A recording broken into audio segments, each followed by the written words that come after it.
Arte de la Grecia clásica.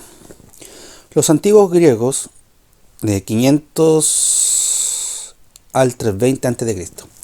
Los antiguos griegos sentían fascinación por las personas, la razón y la naturaleza, inquietudes que reflejaban en su arte.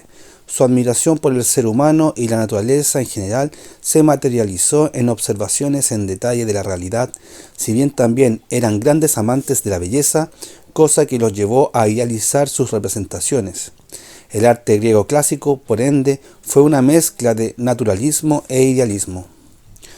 Durante los 30 años que siguieron a la victoria de los griegos sobre los persas en el 480 a.C., se vivió una nueva unidad entre las ciudades-estado, repartidas por todo el país. La paz, el poder y la confianza que sintieron redundaron en un nuevo florecimiento del arte. Habían sido una raza creativa desde hacía generaciones, pero en esta época fueron incluso más prolíficos. Dominio técnico en contraste con los egipcios. Los artistas griegos se centraron en la vida en lugar de en la muerte, fascinados por el desarrollo de la mente. Los Juegos Olímpicos, cuyo primer registro data del 776 a.C., reflejaban un interés similar en potencia física. En general, los griegos aspiraban a mejorar mental y físicamente en reflejo de estas aspiraciones populares. Los artistas representaban figuras perfectas y entornos sin tacha. Su creencia en que sus dioses recordaban a humanos ideales explica su reverencia por la belleza y la perfección. Atenas vivió un auge de la creatividad al producirse arte para adornar espacios públicos y religiosos. Los edificios se embellecían con relieve, pintura, murales y estatuas.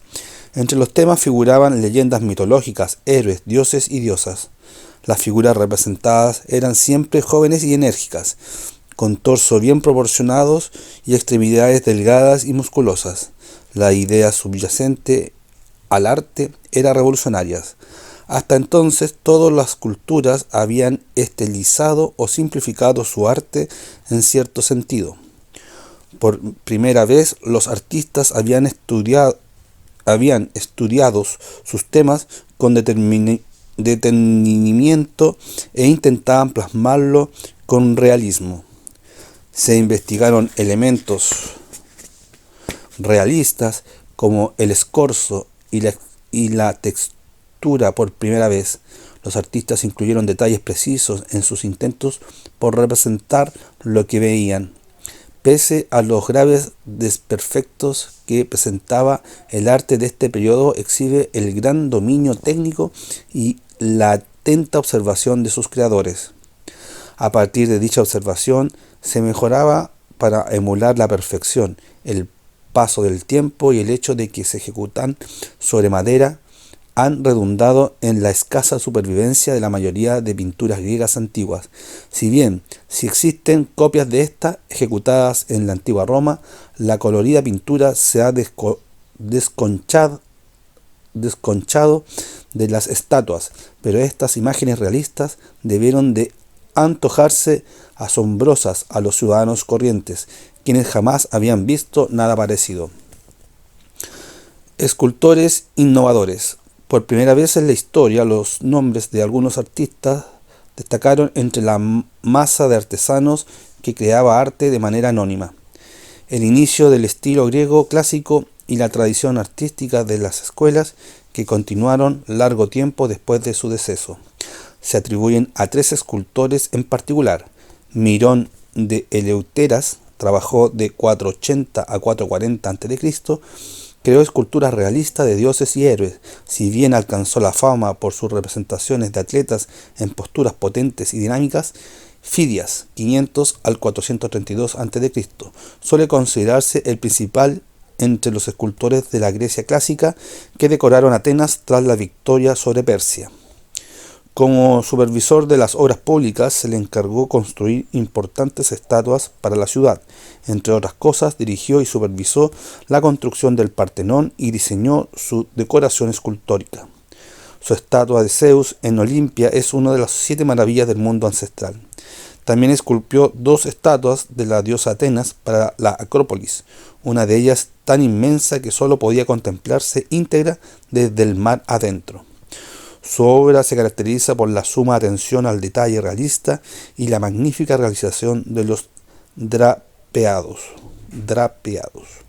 Otro escultor contemporáneo fue Policleto, un activo entre los siglos V y principios del 4 a.C.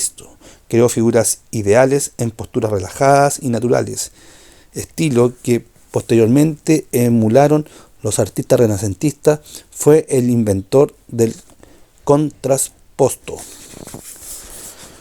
Proporciones perfectas. La sección áurea, establecida por los griegos, consistía en un equilibrio de las proporciones medido en rectángulos que resultaban universalmente agradables al ojo. Fueron los egipcios quienes usaron por vez primera la sección áurea, denominada siglos después Phi, por Leonardo da Vinci en honor a Fidias, quien aplicó estas proporciones equilibradas a todas sus obras. Las dimensiones exteriores del Partenón acatan la sección áurea y todas las esculturas pueden dividirse en estas mediciones de proporciones específicas. Por ejemplo, en la estatua de Atenea, la proporción desde la coronilla de la cabeza relacionada con la distancia entre la frente y la barbilla y los orificios nasales y los lóbulos de las orejas podrían dividirse en estas proporciones específicas. Vasijas griegas. Si bien la cerámica jamás se había clasificado como arte elevado, los griegos antiguos la incluyeron en su búsqueda de la perfección. La cerámica que produjeron era lisa y estaba perfectamente trabajada y elaboradamente decorada. Pintada sobre pequeñas superficies curvas, la cerámica griega clásica presenta grupos detallados de figuras dispuestas de manera armoniosa. Los pintores de cerámica también ofrecen pistas acerca de la composición de la pintura producida en la fecha, pues los ceramistas estaban al día de los progresos de los grandes maestros del arte, cuyas obras se han perdido. La idea en síntesis: realismo de una perfección realzada. Nuestra pasión por la belleza no conduce a la extravagancia. Nuestra pasión por el funcionamiento de la mente nos debilita. Pericles, 495-429 a.C. El lanzador del disco. La mezcla de elementos realistas o idealizados encajaba con la admiración que los griegos sentían por la belleza física y los logros intelectuales de sus artistas.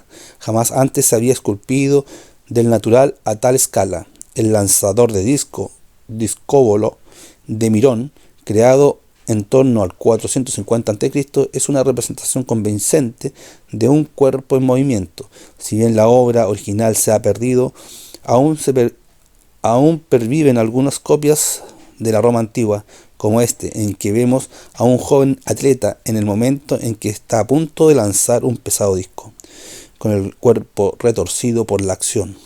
El aspecto físico de los lanzadores de disco era muy admirado a la sazón porque ninguno de sus músculos estaba sobredesarrollado, cosa que les confería unas proporciones armoniosas. La figura es expresiva, realista y perfecta, pese a que los músculos no estén en tensión, y poco importa si retrata la mejor manera de lanzar un disco. Réplica del discóbolo de Mirón.